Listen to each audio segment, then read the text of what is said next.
আল্লাহ আমি গুনাহগার তোমার কুরআনের কথা করার কারণে আজ তুমি এত বড় বড় কথা শুনতে বাধ্য হইলে আল্লাহ আল্লাহ আমি গুনাহগার একটু মাত্র আপনার কাছে খুদি হাঁটতে দয়াল আজকে দিনের কথা করার কারণে মানুষের কত গালাগালি জমিন করে উঠতে দয়াল নিজের জীবনে নিজের মায়ের তো গালি দিছেন না বাপেও দিছেন না আল্লাহ শুধু তোমার কুরআনের কথা করার কারণে আজ তুমি এত বড় বড় কথা শুনতে বাধ্য হইলে আল্লাহ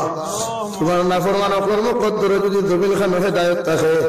আল্লাহ আমি মুসাফিরে এক জমাত লইয়া যদি আর নবীজি ফরমাইন বেজমাত 40 জন মানুষ তখন একজন হইতা হয় আল্লাহ ও জমাত লইয়া আমি গুনাহগারে আপনার কাছে খুঁজে আর আপনি ইতার কদ্দরে যদি হেদায়েত থাকে হেদায়েত নসিব ফরমাও আল্লাহ ওর না ইতারে জমিন খান ধ্বংস করিয়া দাও আল্লাহ তোমার মেহনত তোমার দিনের কর্ম করিয়া বাতিলের সামনে মাথা খান তানু তো আল্লাহ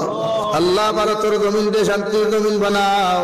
আল্লাহ আমার জমিন দিয়ে আপনি শান্তির জমিন হিসাবে